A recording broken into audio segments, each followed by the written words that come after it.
அனைவருக்கும் வணக்கம். Welcome to Prahath academy. Today நம்ம என்ன பார்க்க போகிறோம் அப்படின்னு சொல்லிட்டு பார்த்தீங்கன்னா, நியூ சிலபஸ் அடிப்படையில் 6th புக்கில் 2ஆம் இயல் நம்ம பார்க்க போகிறோம்.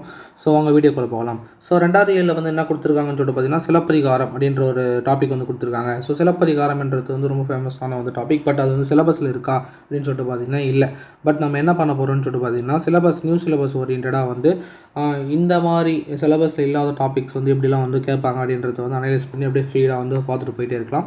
ஸோ சிலப்பதிகாரம் அப்படின்னு சொல்லிட்டு பார்க்கும்போது, திங்களை போற்றுதும் கொங்கு அலர்ந்தார் சென்னி குளிர்வின் குடை போன்றி அங்கன் உலகம் அளித்தலான் அப்படின்னு சொல்லிட்டு ஃபர்ஸ்ட் பேராகிராஃப் சொல்லியிருக்காங்க. சிலப்பதிகாரத்தில் ஒரு முக்கியமான விஷயம் என்னன்னு சொல்லிட்டு பார்த்தீங்கன்னா, இதுதான் கடவுள் வாழ்த்து. ஸோ கடவுள் வாழ்த்துன்னு சொல்லிட்டு பார்க்கும்போது, சிலப்பதிகாரத்தில் இயற்கைகளை போற்றி இளங்கோவடிகள் போற்றி பாடியிருப்பார். ஸோ அந்தளவுக்கு ரொம்ப ஃபேமஸாக இயற்கைக்கு முக்கியத்துவம் கொடுத்து பாடிய நூல் எதுன்னு சொல்லிட்டு பார்த்தீங்கன்னா சிலப்பதிகாரம். ஸோ ஃபஸ்ட்டு பாடலுடைய பொருள் பாருங்களேன். திங்களை போற்றுதும் கொங்கு அலர்ந்தார் சென்னி குளிர்வின் கொடை போன்றி அங்கன் உலகு அளித்தலான் அப்படின்னு சொல்லியிருக்காங்க. இதில் திங்கள் அப்படின்றது எதை குறிக்கிறது அப்படின்னு சொல்லிட்டு பார்த்தீங்கன்னா, நிலவு. அதாவது நிலா இருக்குது பார்த்தீங்களா, அந்த நிலவு குறிக்கிறது தான் திங்கள் அப்படின்னு சொல்லிட்டு சொல்கிறாங்க. ஸோ நிலவு சொல்லுது திங்களை போற்றுதும் அதாவது அந்த நிலவை நான் போற்றுகிறேன் அப்படின்ற மாதிரி சொல்கிறாரு. கொங்கு அலர்த்தார் சென்னி, இதில் கொங்கு அப்படின்றது எதை குறிக்குதுன்னு சொல்லிட்டு பார்த்தீங்கன்னா, மகரந்தத்தை குறிக்கும். அலர் என்பது மலரானது மலருது பார்த்தீங்களா. ஸோ அந்த மலர்தல் நிகழ்வு சொல்லுது. ஓகேங்களா.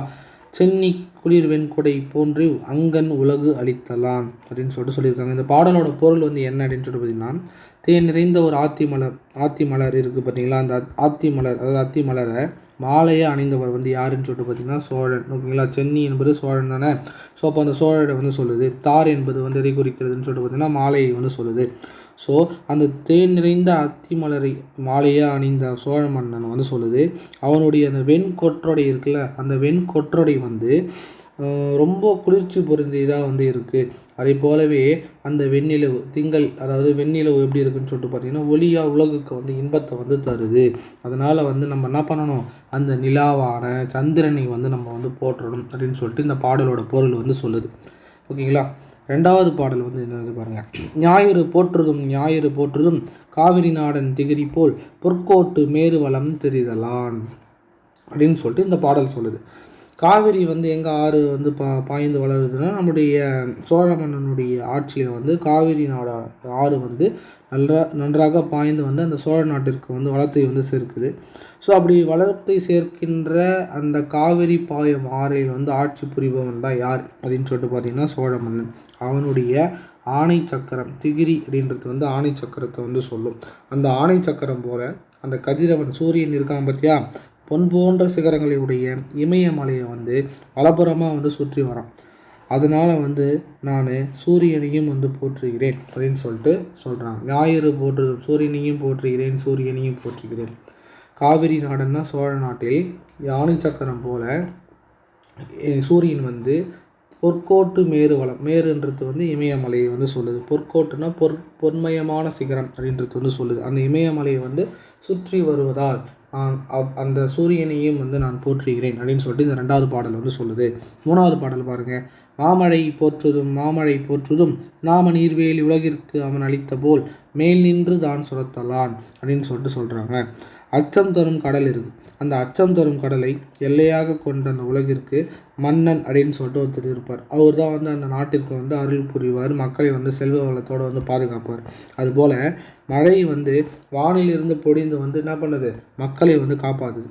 ஸோ அதனால் மன்னன் செய்கின்ற வேலையை மழையும் செய்வதால் அந்த மழையையும் நாங்கள் போற்றுகிறோம் அப்படின்னு சொல்லிட்டு மாமழை போற்றுதும் அப்படின்னு சொல்லிட்டு இளங்கோவடிகள் சொல்கிறாரு. ஸோ இதுதான் இந்த பாடலுடைய பொருளுங்க.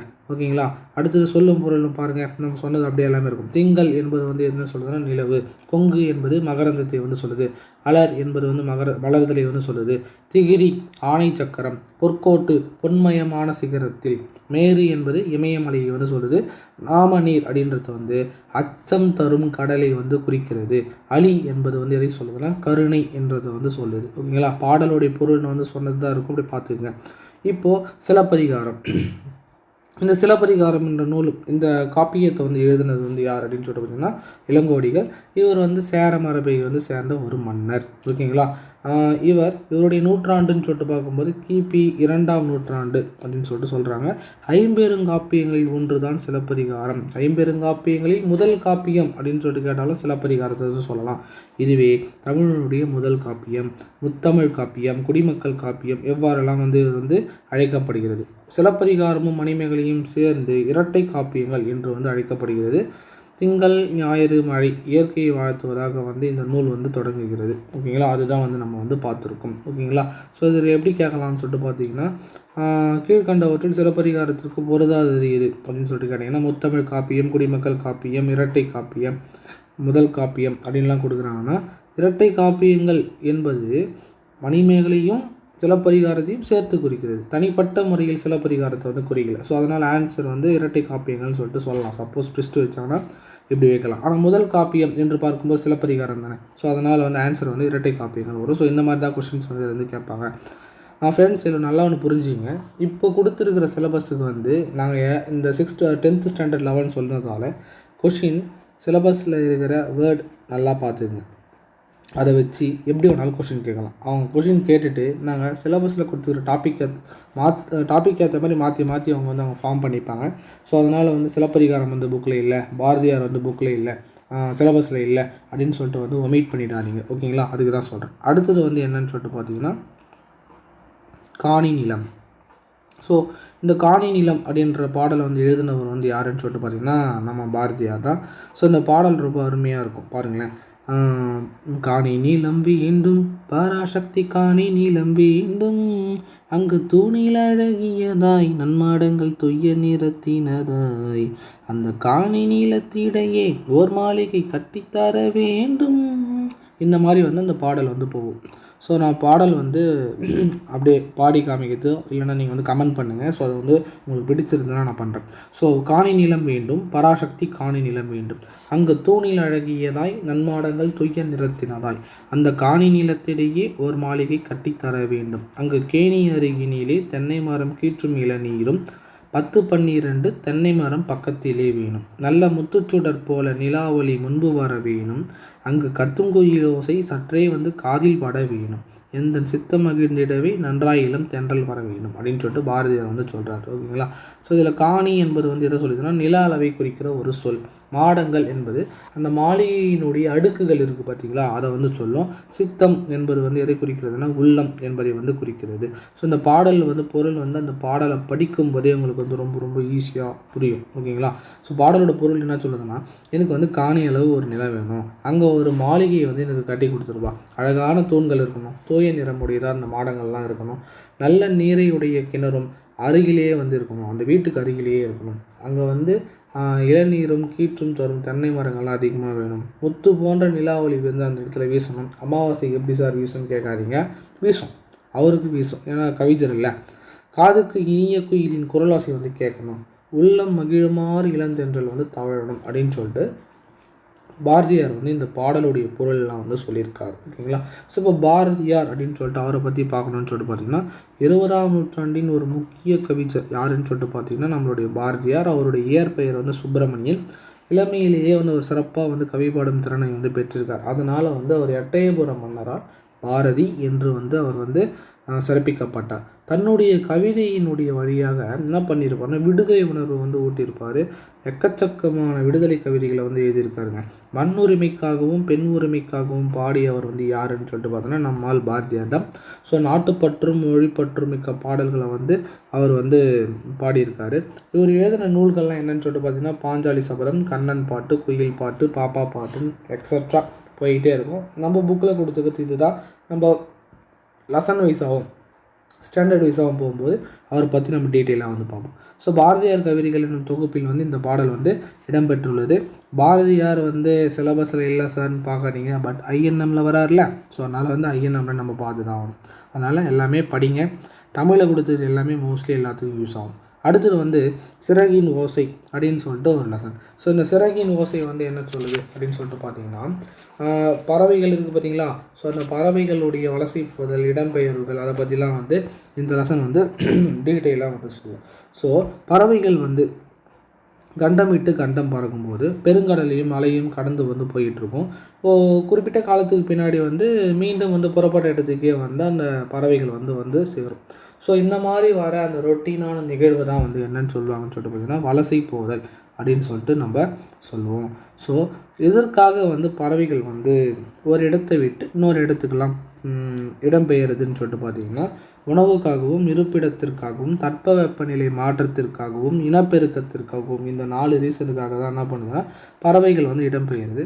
அந்த டைமில் நிலவு, விண்மீன், புவியீர்ப்பு புலம் இதனை அடிப்படையாக கொண்டு தான் பறவைகள் வந்து என்ன பண்ணுதுன்னா ஓகே வின்டர் சீசன் வரப்போகுது, சம்மர் சீசன் வரப்போகுதுன்னு சொல்லிட்டு ஒரு இடத்துல இருந்து இன்னொரு இடத்துக்கு வந்து வெக்கேட் வந்து பண்ணும். ஓகேங்களா. ஸோ பொதுவாக வந்து பறவைகள் வந்து எப்படின்னா வடக்கிலிருந்து தெற்கு நோக்கியும்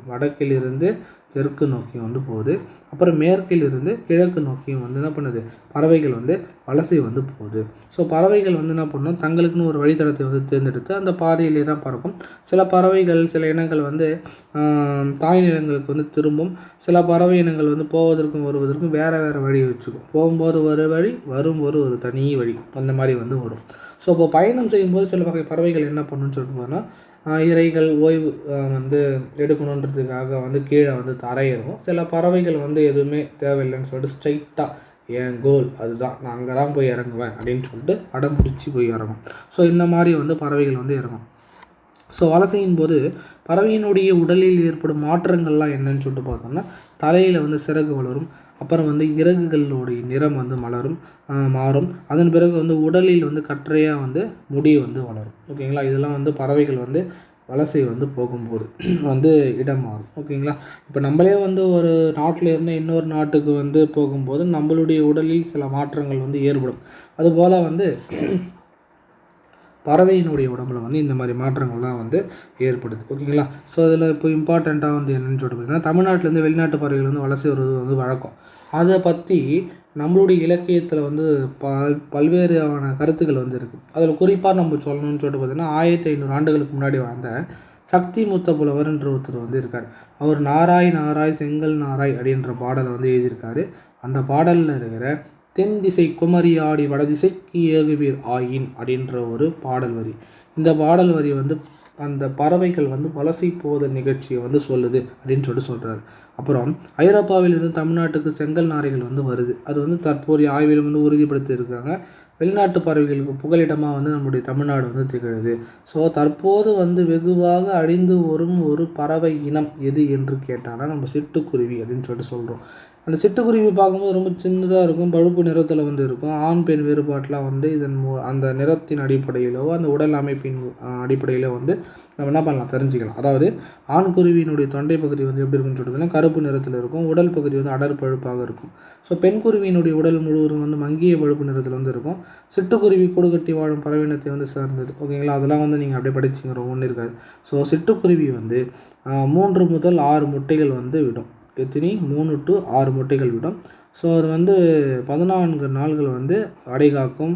அதன் பிறகு 15ஆம் நாள் வந்து குஞ்சுகள் வந்து வெளிவரும் அப்படின்னு சொல்லிட்டு சொல்லியிருக்காங்க. ஓகேங்களா. அடுத்தது நம்ம பார்க்க போகிறது வந்து என்ன அப்படின்னு சொல்லிட்டு பார்த்திங்கன்னா துருவ பகுதிகள் தவிர மனிதன் வாழும் இடங்களில் வந்து எல்லாமே வந்து சிட்டுக்குருவிகள் வந்து வாழ்கிறது. இந்தியா முழுவதும் சிட்டுக்குருவிகள் வந்து நம்மளால் வந்து காண முடியும். இமயமலை தொடர்லையும் 4000 மீட்டரத்தில் கூட இந்த சிட்டுக்குருவி வந்து நம்மளால் வந்து பார்க்க முடியும். ஸோ இதனுடைய உணவுகள் என்று பார்க்கும்போது தானியம், புழு, பூச்சி, மலர், அரும்புகள், ஸோ இதெல்லாம் தான் வந்து சாப்பிட்டுட்ருக்கோம் ஃப்ரெண்ட்ஸ். ஸோ சிட்டுக்குருவியினுடைய வாழ்நாள் அப்படின்னு சொல்லிட்டு பார்க்கும்போது 10லிருந்து 13 வருஷம் வந்து சிட்டுக்குருவிகள் வந்து 10லிருந்து 13 வருஷம் வந்து வாழும். ஸோ இதை மட்டும் கொஞ்சம் பார்த்துக்கணும். சிட்டுக்குருவியினுடைய அழிவுக்கு காரணம் வந்து சொல்லிட்டுன்னா பூச்சிக்கொல்லி. ஸோ அதற்கான நவீனமான கட்டிடங்கள் வந்து அதனால் வந்து வாழ முடியல. ஸோ தற்காலம் வந்து தாவர வேலிக்கு பதிலாக நம்ம செயற்கை வேலிகள் அமைக்கிறதால சிட்டுக்குருவிகள் வந்து வாழ்வதற்கு உகந்தமான ஒரு சூழ்நிலை வந்து ஏற்படுத்த முடியல. சிட்டுக்குருவிகள் வந்து ஓய்விடத்திற்கு வந்து புதர் செடிகள் இல்லை. ஸோ உணவுக்கும் இருப்பிடத்திற்கும் வந்து சிட்டுக்குருவிகள் வந்து மற்ற பறவையோடு வந்து போராட்டமாக இருக்கிறதால அதனால் வந்து வாழ முடியல. ஓகேங்களா. ஸோ அதனால் வந்து இந்த மாதிரியான ப்ராப்ளம்லாம் ஏற்படுது. ஸோ பறவை இனங்களை காப்பாற்ற வந்து நம்ம என்னெல்லாம் செய்யணும்னு சொல்லிட்டு பார்த்திங்கன்னா இயற்கையை நம்ம ஒழுங்காக பாதுகாத்தாலே இயற்கையை வந்து எல்லாரையும் ஒழுங்காக பாதுகாத்துக்கும். ஓகேங்களா. அது பறவைகள் மட்டுமல்ல, பூமியில் உள்ள எல்லா உயிரினங்களையுமே வந்து இயற்கையை வந்து ஒழுங்காக வந்து பாதுகாக்கும். ஸோ இதுதான் வந்து உண்மை. ஸோ அதை அப்படியே பார்த்துக்குங்க. காக்கை குருவி எங்கள் ஜாதி அப்படின்னு சொல்லிட்டு பாடினவர் யாருன்னா யார்? நம்ம ஆள் பாரதியார் தான்.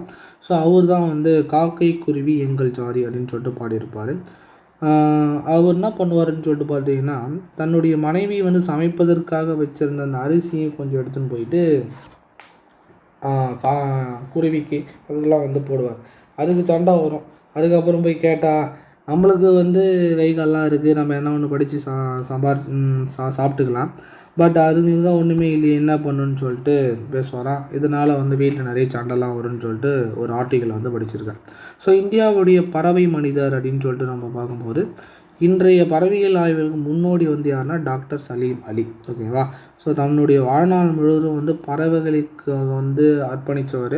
பறவைகளை பற்றி ஆராய்ச்சி செய்வதில் வந்து அவர் வந்து ரொம்ப ஈடுபாடோடு இருப்பார். படம் பிடிப்பதில் வந்து ரொம்ப ஈடுபாடோடு இருப்பார். அதனால் வந்து இவரை இந்தியாவின் பறவை மனிதர் என்று வந்து டாக்டர் சலீம் அலியை வந்து நம்ம வந்து சொல்லலாம். இவருடைய தன் வரலாற்று நூலுக்கு வந்து சிற்றுக்குருவியின் வீழ்ச்சி, த ஃபால் ஆஃப் ஸ்பேரோ அப்படின்னு சொல்லிட்டு பேர் வச்சுருக்காரு. ஞாபகம் வச்சுங்க, கேட்பதற்கு ஜிஎஸ்ல கூட கேட்கறதுக்கு வாய்ப்பு இருக்குது.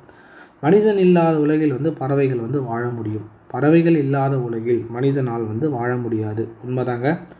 அது இல்லைன்னா எல்லாமே வந்து டோட்டலாக வந்து சேஞ்ச் ஆகும். ஓகேங்களா? அப்படின்னு சொன்னவர் வந்து யாருன்னா சலீம் அலி வந்து சொல்லியிருக்காரு. ஸோ உலகிலேயே வந்து நெடுந்தொலைவிற்கு வந்து 22,000 கிலோமீட்டர் வந்து பயணம் செய்யும் பறவை இனம் வந்து எதுனா ஆர்டிக் ஆலா. ஓகேங்களா? ஆர்டிக் பெருங்கடல் ஞாபகம் வச்சிங்க. அது ஞாபகம் வச்சிங்கன்னா ஆர்டிக் ஆலாவை போடலாம். ஓகேவா? அடுத்தது வந்து பறவையை பற்றி படிக்கும் பிரிவு வந்து என்னென்னா ஆர்னித்தாலஜி. இது வந்து பறவைகளை பற்றி படிக்கும் பிரிவு. ஓகேங்களா? அதனால் ஆர்னித்தாலஜினா பறவை இயல் அப்படின்றது ஞாபகம் வச்சுங்க. அடுத்தது வந்து உலக சிட்டுக்குருவி நாள் வந்து என்னென்னா மார்ச் 20 வந்து உலக சிட்டுக்குருவி நாள். ஓகேங்களா? இது வேணால் டவுட் இருந்ததுன்னா கீழே கமெண்ட் பண்ணுங்கள். அதுக்கு முன்னாடி வந்து கப்பல் கூரை கடா அப்படின்னு சொல்லிட்டு ஒன்று வரும், அது நம்ம சொல்லலை, பார்த்துக்கோங்க. கப்பர் பறவைன்னு சொல்லுவாங்க. சிறகடிக்காமல் வந்து கடலையும் தாண்டி பறக்கும் பறவை தான் இது. கப்பர் பறவைன்னு சொல்லுவாங்க. இது 400 கிலோமீட்டர் வரை சிறகடிக்காமல் வந்து பறக்கும். அதனால் இதை வந்து கப்பல் கூழைக்கடா, கடற்கொள்ளை பறவை இப்படிலாம் வந்து அழைக்கிறாங்க. ஓகேங்களா? அடுத்து நம்ம பார்க்க போகிறது வந்து என்னன்னு சொல்லிட்டு பார்த்திங்கன்னா, அடுத்த லெசன் வந்து என்னென்னா கிழவனும் கடலும். இதில் ரொம்ப முக்கியம்னா ஒன்றும் கிடையாதுங்க. இந்த லெசன் கிழவனும் கடலும், த old man and the C, இந்த ஆங்கில புதினம் வந்து மொழிபெயர்க்கப்பட்டிருக்கு. ஓகேங்களா? அது ஒரு படக்கதையாகவும் வந்து வெளிவந்திருக்கு. இது வந்து 1954 வந்து நோபல் பரிசு பெற்றிருக்கு. இதை எழுதினவர் வந்து யாருன்னா எர்னஸ்ட் ஹெமிங்வே. இதை மட்டும் ஞாபகம் வச்சுங்க, கொஞ்சம் ட்ரிக்காக இருக்கும், அவ்வளோதான். அடுத்தது வந்து நம்ம பார்க்க போகிறது இலக்கணம் வந்து நம்ம தனியாக வந்து லெசன் போட்டிருக்கிறதால அதை ஒமிட் பண்ணுவோம். நம்ம வேணால் நீங்கள் அப்படியே லைட்டாக பார்த்துக்குங்க, நடத்தும்போது அந்த இயல் முடிச்சிருங்க, தனியாக வந்து உங்களுக்கு இலக்கணம் வந்து வரும். ஓகேங்களா? சரி, ஓகே. அடுத்தது வேறு என்ன இருக்குது, இதெல்லாம் வந்து நீங்கள் ட்ரை பண்ணி பாருங்கள். இப்போது பறந்து விரிந்து இருப்பதால் கடலுக்கு என்று பறவை என்று பெயர். இதுக்கு வந்து என்னரா வரும்னா சின்னரா வரும். இலக்கியம் என்ற விழாவில் முகிலன் வந்து சிறப்பாக உரையாற்றினான். இந்த உரை வரும். முத்து தம் டேஷ் காரணமாக ஊருக்கு சென்றார். பணியின் காரணமாக ஊருக்கு சென்றார். கலைமகள் தன் வீட்டுக்கு தோட்டத்தை பார்க்க ஒரு மருத்தோழியை அழைத்தாள் என்பது வராது. அலைக்கடிக்கிற மாதிரி அழைத்தாள் என்பது தான் வந்து வரும். ஸோ இதுதான் கரெக்டான ஆன்சர். புல் என்றது வந்து பறவை அப்படின்னு சொல்லுவாங்க. புல் என்பதனுடைய வேறு பெயர் வந்து பறவை. பறவைகள் வந்து இடம்பெயர்ந்து வந்து நான் சொல்லணும்னா வலசை போதல்னு சொல்லுவாங்க. அது வந்து வலசை போதல். அடுத்தது சரணாலயம் என்பது இன்னொரு பெயர் வந்து காப்பகம், அதையும் சொல்லலாம். ஓகேங்களா? ஸோ இந்த மாதிரி வந்து பல்வேறான பெயர்கள் வந்து இருக்குது. அதை வந்து நம்ம அப்படியே வந்து பார்த்துக்கணும். வரிசை மாற்றியுள்ள சொற்களை சரியான வரிசையில் அமைத்து எழுதுக. இதெல்லாம் வந்து இப்போ நம்மளுடைய நியூ சிலபஸ் அடிப்படையில் வந்து கொஷின் வந்து கேட்பாங்க. ஸோ அதனால் வந்து இதெல்லாம் நீங்கள் நல்லா ப்ராக்டிஸ் பண்ணுங்கள். ப்ராக்டிஸ் மேக்ஸ் பர்ஃபெக்ட் அப்படின்னு சொல்லுவாங்க பார்த்தீங்களா? ப்ராக்டிஸ் ரொம்ப முக்கியம். சரி, ஓகே.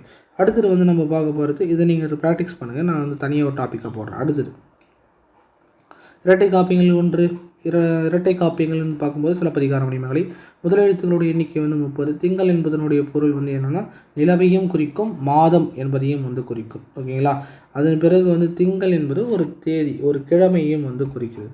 அதன் பிறகு சக்தி மூத்த புலவரால் பாடப்பட்ட பறவை வந்து என்னென்னா நாராயண் சொல்லிட்டு வரல அது. அடுத்தது பாரதியார் டேஷ் வேண்டும் என்று கேட்குறார் அப்படின்னு சொல்லிட்டு காணி நிலம் வேண்டும் தான் கேட்குறாரு. ஆயுத எழுத்தின் வேறு பெயர் வந்து என்னென்னா முப்புள்ளி, முப்பார்புள்ளி, தனிநிலைன்னு சொல்லிட்டு அக்கேனம் அப்படின்னு சொல்லிட்டு எது வேணாலும் வந்து நம்ம சொல்லலாம். ஓகேங்களா?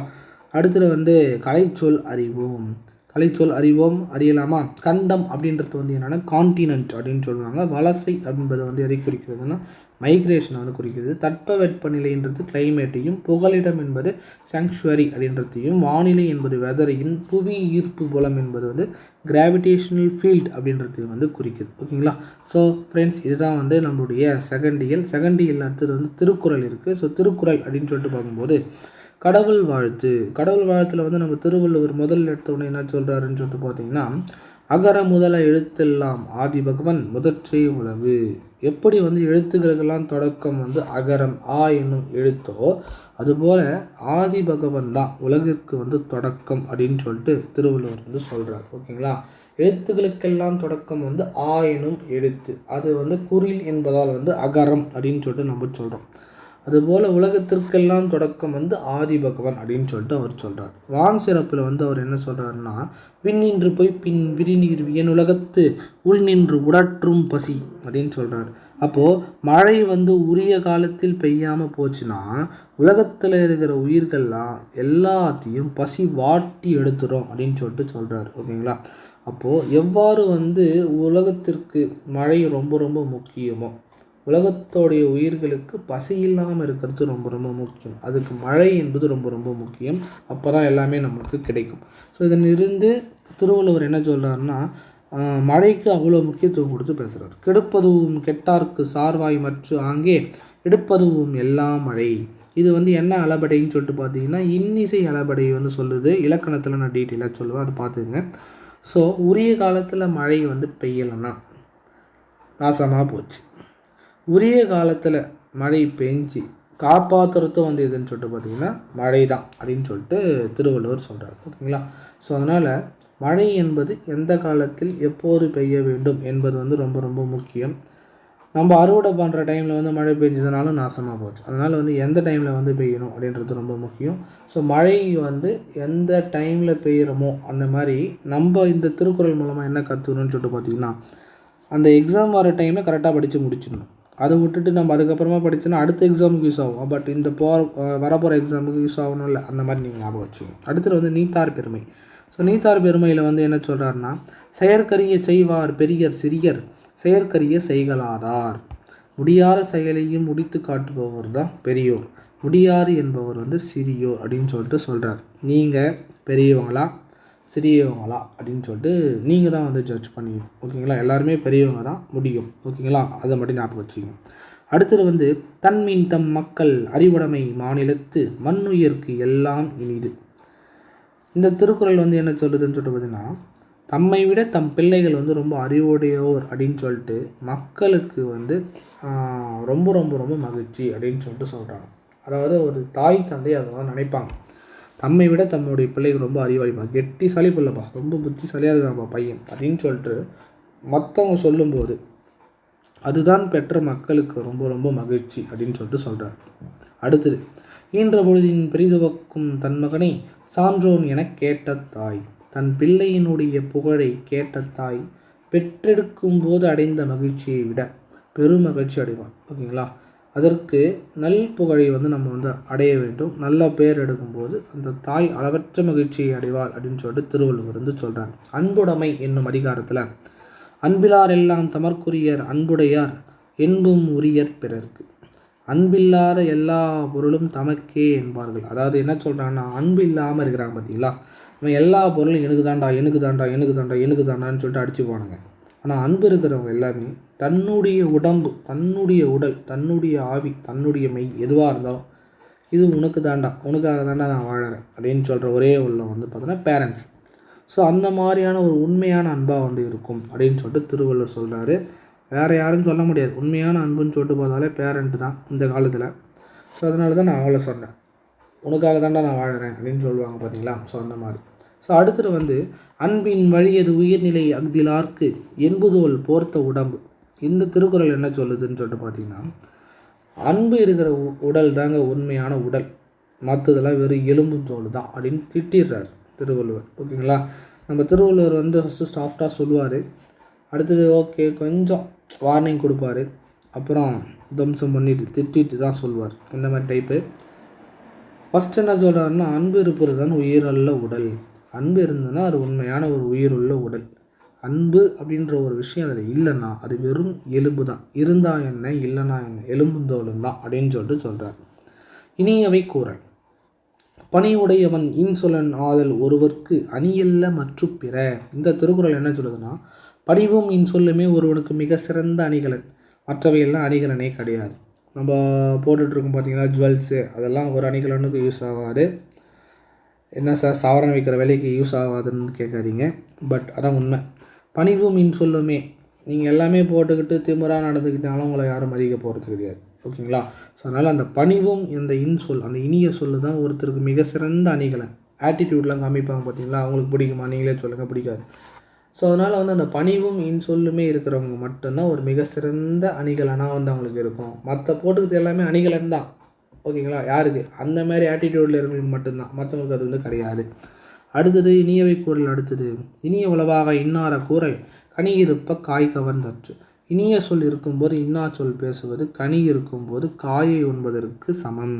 அதாவது ஒரு நல்ல விஷயம் நடக்கும்போது ஒரு நல்ல விஷயத்தை பற்றி தான் பேசிகிட்டு இருக்கணும். ஓகேங்களா? குரூப் 4 வந்து வருது, குரூப் 1 வருது, குரூப் 2 வருது, படிப்போம், பாஸ் பண்ணுவோன்ட்டு அந்த டைமில் விட்டுட்டு அந்த டைமில் நம்ம பேசிகிட்டு இருக்கும்போது இவனுக்கு இதெல்லாம் செட் ஆகாது அந்த மாதிரி பேசும்போது, ஒரு கனியான விஷயம் இருக்கும்போது தேவையில்லாத ஒரு விஷயத்தை பேசுறது காய் போன்றது. அதுவும் இந்த மாதிரியான விஷயம்லாம் பேசணும்னா பாகற்காயை போன்றதுன்னு கூட சொல்லலாம். ஓகேங்களா? அதனால் வந்து இனிய சொல் இருக்கும்போது இன்னார சொல் பேசுவது கனி இருக்கும்போது காயை உண்பதற்கு சமம் அப்படின்னு சொல்லுங்கள். அதனால் நெகட்டிவில் வைப்ரேஷனில் இருக்கிறவங்க மேபி ஒமிட் பண்ணுங்கள். அதுவும் காம்படிஷன் எக்ஸாமில் இருக்கிறவங்க, அதுக்கு படிக்கிறவங்க அதை கண்டிப்பாக ஃபாலோ பண்ணணும். அடுத்தது வந்து திருவள்ளுவரை பற்றி பார்ப்போம். ஸோ திருவள்ளுவர் வந்து 2000 ஆண்டுகளுக்கு முற்பட்டவர் தெரியும். எக்காலத்துக்கும் பொருந்தும் வாழ்க்கை நெறிகளை வகுத்து கூறியுள்ளார் தெரியும். இவர் வந்து வான்புகழ் வள்ளுவர், தெய்வ புலவர், பொய்யில் புலவர் எல்லாமே தெரியும். திருக்குறள் வந்து அறத்துப்பால், பொருட்பால், இன்பத்துப்பால் என்று 3 பிரிவுகளை வந்து கொண்டிருக்கு. 17 கீழ்கணக்கு நூல்கள் இது ஒன்று, 133 அதிகாரங்களையும் 1330 குறட்பாக்களையும் கொண்டிருக்கு. ஸோ திருக்குறள் இல்லாத்தும் இல்லை சொல்லாத்தும் இல்லை தெரியும். சார் இது வந்து விஐபி படத்துலேயே சொல்லியிருக்காங்களே, வேலையில்லா பட்டதாரி தனுஷ் வந்து சொல்லுவார், அவருக்கு முன்னாடியே நிறைய பேர் சொல்லியிருக்காங்க. ஸோ திருக்குறளுக்கு உலக பொதுமறையும் ஆயுரை வாழ்த்து முதலிய பல சிறப்பு பெயர்கள் வந்து வழங்குறாங்க. 100க்கும் மேற்பட்ட மொழிகளில் வந்து திருக்குறள் வந்து மொழிபெயர்க்கப்பட்டுள்ளது. எஸ்பெஷலி பழைய புக்கில் வந்து 107 மொழி இருக்கும். ஸோ அதை நோட் பண்ணியிருக்கேன். ஓகேங்களா? ஸோ இதுதான் வந்து 2வது இயல் ஃபுல்லாக நம்ம பார்க்க வேண்டியது கம்ப்ளீட் பண்ணிட்டோம். ஸோ நீங்கள் புக் பேக்கில் இருக்கிற எல்லா கொஷின்ஸும் வந்து போட்டு பாருங்கள். அடுத்த இயலில் தரமாக சந்திப்போம். எந்திர உலகமாக. ஓகேங்களா? எல்லோரும் எந்திரிச்சு ரெடியாக இருங்க. Okay, thank you all.